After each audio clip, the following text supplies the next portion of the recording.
A moment ago, I stumbled upon a most amazing phenomenon. Something so incredible, I mistrust my own judgment. Look.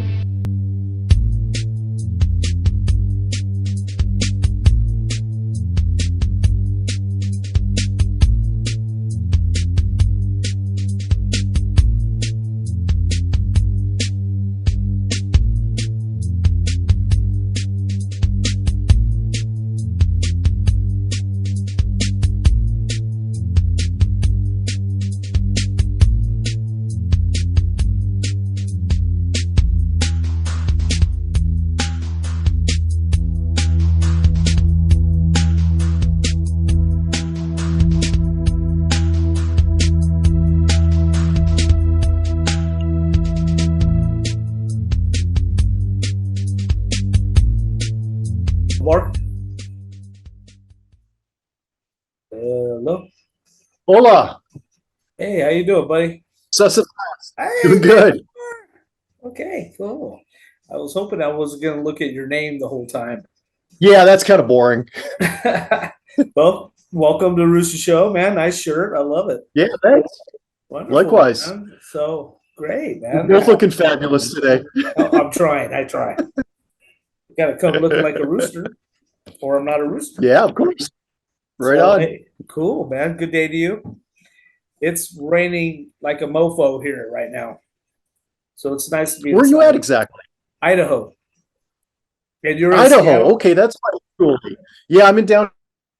I live in Japantown, specifically in the International District, right by the stadiums. Oh, wonderful. Just Wonderful. spitting distance from Pioneer Square and my second role, which I love playing at whenever I get a free chance. Wonderful. And that is benign afflictions? Is that Affections, actually. Benign affections? Oh, Yes. affections. My bad. I wrote it wrong. My bad. That's okay. I need to do my homework. I don't really honestly know anything about you. And so Oh, really? Okay. this is like a wonderful time to get to know you. But, I was Right told on. by Charles that you're an amazing guy. So I'm here. Yeah, we've been friends for quite a while. I got to chat with him last night because he's going to be for the show we're headlining in Fremont next Monday, because the proceeds we're generating off that are going to a medical care fund. Because he got a really tragic notification just a few weeks ago. Called myself and my fiance and let us know about it.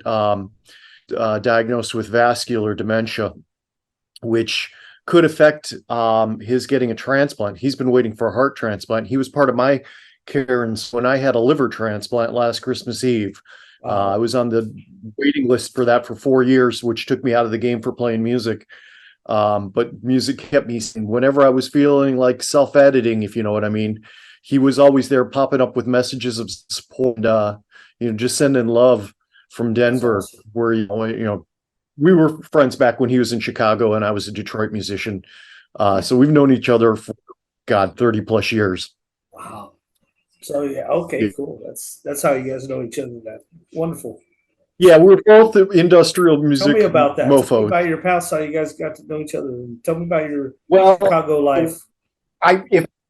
What we love, I think Uncle Al says it best about the 90s. If you remember it, you weren't there. But I think I met Charles actually on one of the first Pigface tours outside of Thrill Kill Cult. I was hanging with the guys in Martin Atkins and every stage. And when they came through Detroit at a venue, I want to say it's Harpo's, either that or it was St. Andrews Hall, which is a place my old band Before or After and Shock Therapy used to play at. Shock Therapy was a group I was loosely affiliated with through Itchy, the lead singer, who passed away sadly in, I want to say 2007, after he got out of jail, and sentenced for manslaughter after attempting to burn down the house of a crackhead who had been harassing one of his neighbors. So he gasoline all over the drug dealer's house and burned down with the person inside of it. So he spent a few years inside and got out and just died in the snow when he was drunk off his ass. So Shock Therapy was one of those bands, like if you look back at Pretty Hate by Nine Inch Nails, we were credited as one of the influences on the back of that by Trent. So we've been around a while. I played with a ton of outfit. Yeah, before, after, and Benign Affections as well as Bayal, and tons of studio work. Before moving to Seattle, I was a studio musician in City, played on 100-odd albums and tons of jingles and singles. Guy schlepping his guitar and his Mesa Boogie around the Lower East Side up to the studio to Electland and stuff like that. Back when you could make money being a studio musician, when there were recording studios and people weren't just using Macintosh laptops and stuff and Pro Tools and Logic to make music now. So yeah, I'm really excited actually. The Saturday after the show, we're going into a local studio called Orbit Studios, which is literally just blocks from where I'm at right now in Pioneer Square. That's run by a gentleman. I'm going to probably mispronounce his last name, but Joe Renke, I think is K-E, if I'm pronouncing it right, which I'm probably not. He had Beyonce in there just a few weeks ago. He's worked with Alice in Chains and a bunch of other Seattle musicians. Wonderful. It's a real rad recording studio with an old Trident mixer. He's got a couple 2-inch tape machines, which God help me, we're not going to deal with that because I've edited enough tape back in my engineer that I don't ever want to touch that shit again. Even though tape does sound beautiful, you lose all that ambience in the mastering process. So yeah, I'm a bit of an odd nerd, just to say the. So your band, do you do many concerts around there? Is it well accepted? Literally, my transplant Christmas Eve last year, and I was bedridden for a few years and in a wheelchair at the best for a good part of time. Glad you're doing well. Yeah, thanks, man. It feels great. That's I turned 53 in February, and I feel like I'm 24. Yeah, I mean, 50 is the new sexy, is what they say. At least that's what I try to call. Yeah. But so I played my first live show back on March 24th, I want to say, being our dear friends in Two Libras, Wes and Jules, who were the married duo that run that electronic EDM band. They had their record release party and supported them just to show the love, because again, they were people that were fantastically there for me when I was in my worst. Their bass player volunteered to be a living donor to give me half of her liver, having never met me, just because Wes and Jules had said such nice things about me, which fortunately she didn't have to do, but she went to the hospital to go through a final biopsy to find out if she could go into surgery the following week when I actually got my transplant on Christmas Eve. So my man. Yeah, my old A&R man, Dave Holden, who used to be the head of publicity at Network Records, for Skinny Puppy and those guys. He's been my best friend since 1988. He volunteered to give me half his liver because I'm a rare blood type, which is why I sat on the transplant list for so long. But he volunteered his liver. He had a blood vessel in the wrong place. My fiance, Beverly, who I love dearly, though but she wasn't at the time, actually also volunteered for her liver, but because she's got 2 young children, that disqualified her. She says it's because she's crazy, but that's just a joke we have. Having people stay close to you that are willing to step up and go through major life-changing surgery to save your ass is really something that humbles you and makes you really grateful. People that are connected to you, as well as the folks that put a GoFundMe together, like we're doing for Charles. When I was almost homeless a couple of years ago because of all these medical bills wiping out my entire life savings. God bless Obamacare. Oh yeah. Yeah, seriously. Yeah, seriously. Yeah, it's been a blessing to know Charles. I haven't known him as long as you have. Just got to know him, and he's been a tremendous blessing in my life already. And him and his wife Danny are so just positive. amazing. They're just beautiful souls. I'm going to be performing a wedding ceremony next year. It's September 22nd down in Colorado. Because I'm an associate rabbi as well as being a musician. So, and his his partner, as they refer to her, because she likes to keep a little bit of anonymity. She's Jewish like myself, so we're going to have a traditional Jewish wedding down there with a close-knit group of friends. Joe, one of my friends in Seattle, is a huge part of the support system. Helped Martin Atkins with putting a lot of memorabilia together for the post-punk museum. So yeah, Joe and I are going to fly down there, and I think they're going to have like 20 or 25 guests total for the wedding, but we're going to have an official Jewish marriage ceremony, smash the glass under the napkin. Oh, that's awesome. So It'll be a blast. Yeah. That will be. Yeah, I was going to ask about that. Okay, now you being Jewish. Well, Oh first of yeah. all, do you have family that's over in Israel right now? No, I'm better or for worse. The last of my family tree. My passed away in Oh, 2017, and I have a daughter who I didn't know about until she was about 16 years old, who lives west. But the family members I all had over in Israel have all passed away now. I did spend some time in my youth over there out in kibbutz for a short period of time. So I've extended family who are being grossly affected by the goings on. But it's horrible. such a horrible tragedy. And, I don't know if I forwarded you the artwork for the show we're playing, No, you which has haven't. I'll send it to you. It's our logo, Benign Affections, which is a star with in red on a black background, which you might recognize the significance of, but in Yeah, yeah. Hebrew in the center, it's anti-fascist Hebrew. Okay. Because I was about the that was my American other question. I was going to ask you about that. yeah. Wonderful. Well, the horrible things that are going on in Gaza and Israel right now are really, truly horrible. And we've gotten a lot of hate kind of thrown our way via social media. But, at the end, it's kind of like, what's that Clint Eastwood movie where he gets hired to assassinate some cowboys by some prostitutes who were defaced. Unforgiven. Oh, yeah. Where it's a Good. great morality play, but there's no good guys and there's no bad guys. That's really the fucked up thing, pardon my French, You're fine. about the conflict in Israel right now is you have these crazy right-wing fuckers like Bibi, who's Netanyahu, for people who aren't familiar with Israel. That's his nickname by, who's heading up Likud, which is a political party, for lack of a better word, wishes it was MAGA. They've copied so many things from Trump or vice versa, where they're almost authoritarian to a fault.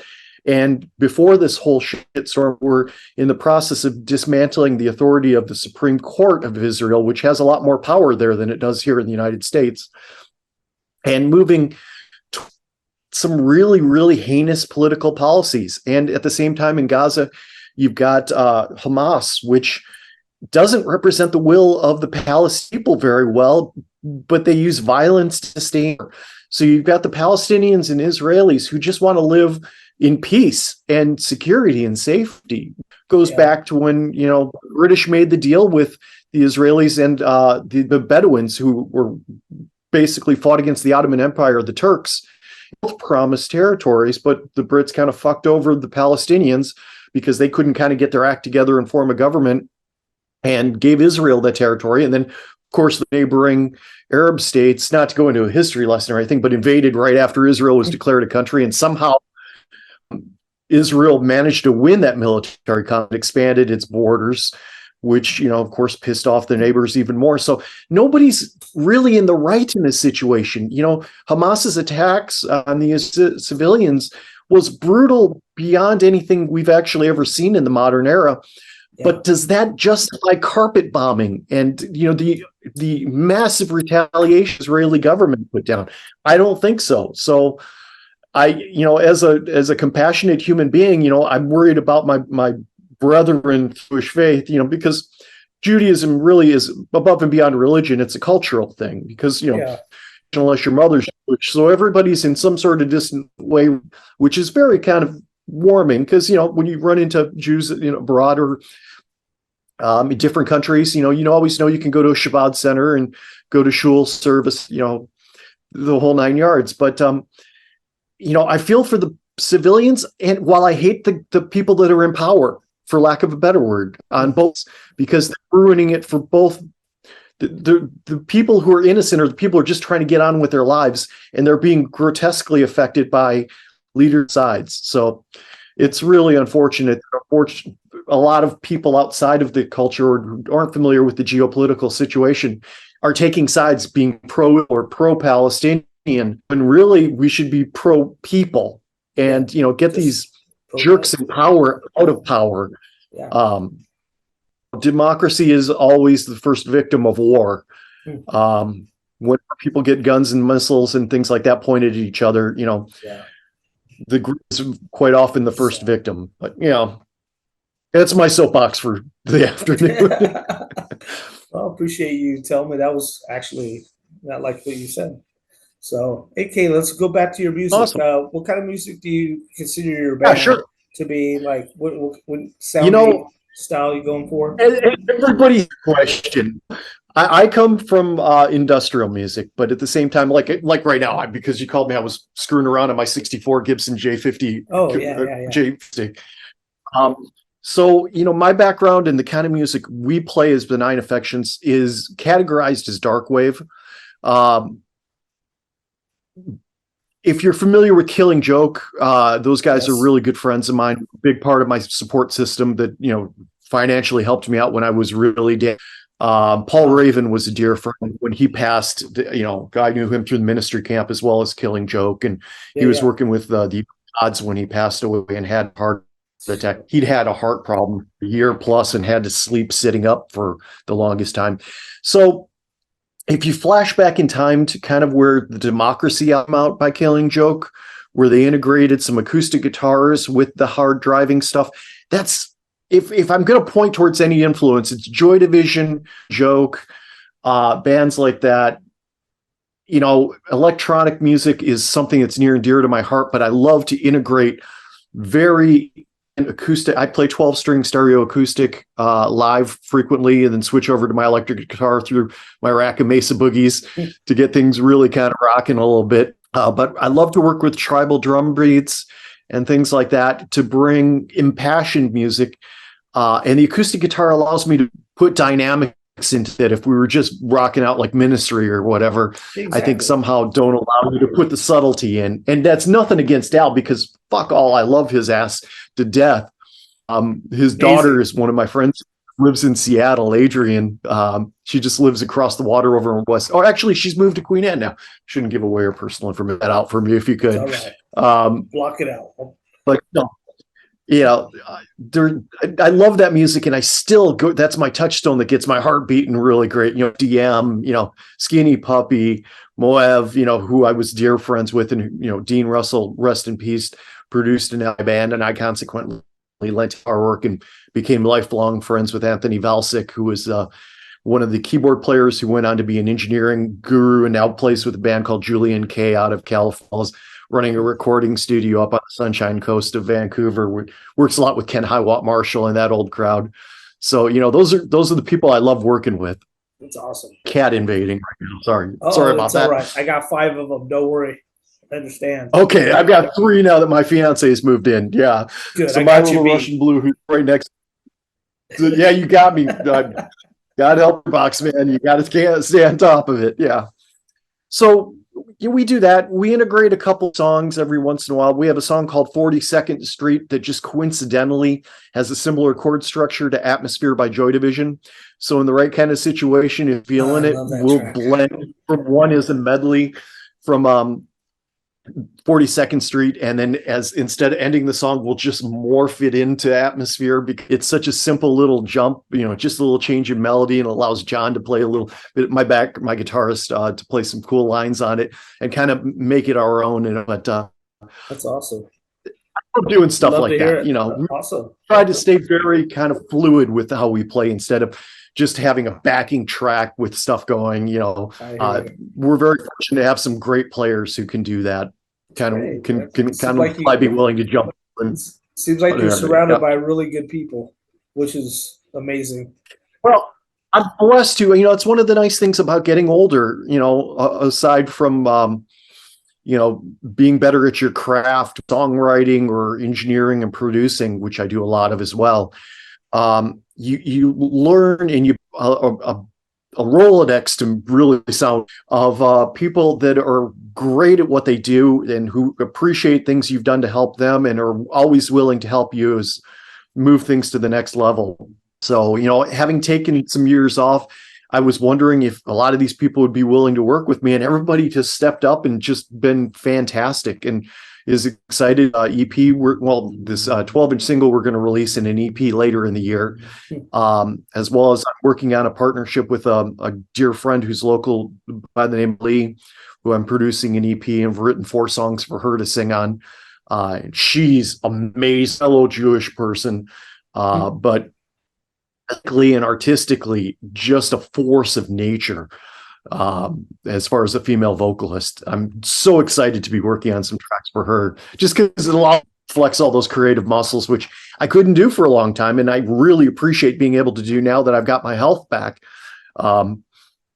Unfortunately, I'm a little too where people are my biggest problem. Yeah, sounds like you're good. Like health wise, you're really energetic. You full of life. Well, so yeah, that's nice. That brings me joy. Yeah. So, l'chaim, as we say in Hebrew, it's to your health. Yeah. So, what's some of your most challenging parts with creating music? Do you have any challenging parts that are? I mean, you sound like you're a wonderful guitarist, amazing guitarist. So, you're actually pointing out a good challenge. Is for me as a band leader and a vocalist primarily now, it's hard for me to step away from an instrument and just concentrate on singing alone. And this show we're doing on October 30th at the High Dive is going to be the first time where I'm relegating all of the guitar duties on for a few songs. I still have to grab it for some because influence, you have to kind of sing along and play the guitar. Opening up, we're going to cover Ministry's Scarecrow for a Halloween theme. And that's awesome. buddy Pete from Sioux City Pete and the Beggars is going to join me on vocals for that one. It's a luminary of G.G. Allen from back in the day, coming from Sioux City, Iowa. Yeah. Actually, I like much better. I like G.G. He was interesting. Yeah. I was at the show that he went to prison at Paychecks in Michigan when he got a little with an audience member and was subsequently, after throwing poo around, got arrested and spent a couple of years in the big house. I was there at that show. I was way the hell back from the stage because I knew it was. But yeah, Pete's crazy in a much more sanitary way. Let's just put it that way. Yeah, I love him. He's so passionate, and he's a few years older than I am, but doing music full time and touring constantly, which I love. So that's going to be awesome. I appreciated his CDs more than I did the live personally. Yeah. It's yep. Yeah, he was interesting. So so do you do many covers? How do you feel about covers? Obviously you do Atmosphere, but do you do a Scarecrow? Our own song. We'll occasionally we've got one that I did from the previous incarnation of the band, a cover of Fugazi's I'm So Tired, which is just a piano song with the vocals on it, but we adapt it as basically a Seattle anthem. I'm not familiar with the song, but the last Fugazi. I'll just sing the last. I saw them up in Boise, Idaho. Oh, awesome. Yeah, it was a great show. Yeah, so we finish it. It's a great way to finish the song because, like, the last verse is, I'm so tired, sheep a key, no more struggle, no more energy, no more patience. You can write that down. It's all too crazy, and I'm not sticking around. And then we just walk off stage. So we'll finish that way, an electric guitar, not acoustic. And it's kind of a recorded song about suicide, which is kind of a tough subject, but it's unfortunately something that's touched a lot of our lives. So we'll do it and just, instead of worrying about encores and shit like that, we'll play that and just walk off stage without saying thank you or anything, just to kind of end on a moment. But it's not something we do every time. It's just something, if it's the right audience and we got the right vibe going with people, because it's playing live, it's such a given thing. Yeah. If you've been doing it for enough years, like I have, you get much energy from the audience as you're giving out. And that interchange is so fantastic that, some people, like my guitar player John, loves hockey, and he's going to be mad at me if I don't mention the fact that Kraken won in overtime goal last night. When you go to a big sporting event or something like that, and the audience is diehard into it, that's what a good musical performance is like to me, whether in front of 50 people or 15,000, which I've been fortunate enough in my prior life to play festivals over in Europe, sort of thing. You get that energy and that vibe where you're taking it back and you're putting it out there and it's coming back at you. When it gets to that special place, then something like this, which is a really melancholy song, kind of takes on a life of its own, and be uplifting, even though it's got kind of a dark message. And that's something that Benign Affections is about. The name of the band, Benign Affections, is kind of a play on words. There's an ambulance going by. I live by a fire station, so it's something you learn to deal with. But Benign Affections is kind of a play on words, and kind of a blessing to people is, may you never be so cursed as to have benign affection. Because affection, like cancer, should be something that's going to kill you. It should be something. Whereas a benign affection is just kind of a meh, whatever. So it's kind of a play on that, because we're all extraordinarily passionate people, and we care a lot about our scene and fellow musicians. And all of us have had some ups and downs, and music's been the universal thing that kind of all together and allows us to kind of perform a mitzvah. Sorry to revert back to Hebrew, but mitzvah, if you translate it from Hebrew to English, is the opposite of thoughts and prayers. It's not thoughts and prayers, it's actions, doing stuff to make your life and other people's lives better. More importantly, other people's lives, helping somebody cross the street, or a brother like Charles who's in need, helping raise money and awareness, he needs and his partner needs, to quality of life that someone deserves. Because, the ugly fact of the matter is, our country and our culture doesn't appreciate musicians and give us the worth that they do, stockbrokers and people who work on Wall Street and stuff like that. So, a lot of folks that even achieved the success of Charlie, and Thrill Kill Cult and Pigface, etc., and all the other projects he's worked on, you get hit with a life potentially lifeless, like we both, and all of your resources, all of them dry up, and you're left in a very, very vulnerable place. And we want to make that aware of people, so people can actually be supportive. And maybe we can change the paradigm some sort of way by changing awarenesses or building awareness, and maybe giving people a little bit more value for the enjoyment and the love that they spread via the arts, whether it's visual arts, music, etc. Music being so passionate about. But, we've all heard horror stories about people who were successful when we were all young, in our 20s or early 30s. Yeah.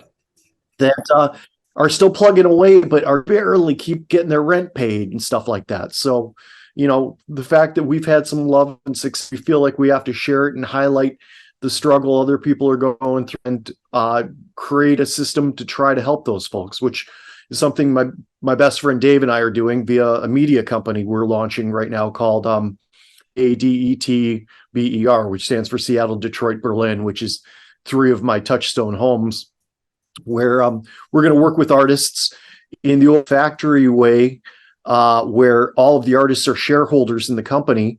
And like Dave did when he was working with Network, thanks to Terry McBride, the reason the guys in Skinny Puppy are all doing well, and Sarah McLachlan and another dear friend of ours, Wrath, who's a band, if you're not Canadian, you probably have never heard of, but they were hideous up there. Why they all own their own houses now and aren't struggling in their early 60s to make a living, because Terry invests money for everyone so that everyone would have savings later on, something that the Sonys, the BMGs, the big Capitol Records, Warner Brothers wouldn't have ever thought to do. They had the mind to do that. So we've created this company that we're getting ready to launch publicly, thanks to some angel investors, to put music out and help support artists in the digital realm with 12-inch singles, with physical media, with tour support, things like that. And then put everybody collective concept, so that we're not just reaping big paychecks for us, the people who are organizing the company, but making everybody a shareholder, so that if if one artist blows up, that benefits from it. And likewise, some artists that are struggling, they've got a leg up to be able to continue doing their art instead of having to go work at Amazon in a factory house or something, to give everybody a leg up so they can actually get the time and the freedom of space to actually be creative, which is at such a premium these days. Yeah. So I'm very excited to make that happen. That's awesome. Good for you guys. So what do you have? I don't know. How would you like to? Okay, I got like several things going in my head. Boy, you're amazing. Okay, first of all, we got 6 minutes left on the time, and so it's kind of stressing me out right now. So because you're just an amazing person. All good. You got a lot of great stuff to say. So I've been enjoying everything you said.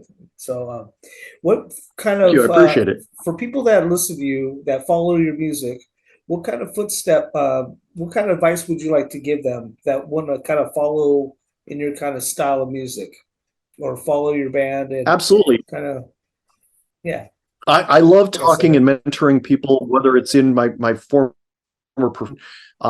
or musicians in particular, that, it easy, find the time to work on things because nobody's tomorrow. That anybody like myself who's gone through a terminal diagnosis and made it through the other end really appreciates that, don't put off something till tomorrow. Got an idea for a musical project or a song or whatever, sit down right then and take all the time you need to sit in one place, which is actually a lyric of one of my, and make it happen and do it. And if you need help, don't be so prideful to think that, well, I've got to plug through this. Reach out to people, because we all love working with other people. We all love collaborating. And if we can give each other a leg up and save anybody the frustration of having to work through the software or, chaining things together or recording techniques, we all love to share that information because we all have struggled to information. So sharing it is kind of our way of giving back. So don't be afraid to reach out. If anybody ever wants help with anything, just shoot us a Facebook message. If we've got time, we'll get on it. If we think got somebody who's a contact that's local that could get hands, we'll put you in touch with them because it's all about networking. That's the end of the be all and end all, whether it's finding bands to go out on tour with, which we're going to be doing next year. But get out there live, suck. Don't be afraid to suck. So many people want to be, get out there and just kill the first time. But you gotta suck to learn the lessons and get the muscle memory of how to do things right. So, don't be afraid to ask for help and don't be afraid to put yourself out there because, it's really bruising to sometimes go out there and play a gig in front of 10 people who are more interested in getting their drink on or whatever. But, every day that you get out and you craft and your art, you're building a body of experience that you can tap into later that, can't be replaced by wood shopping and working at home.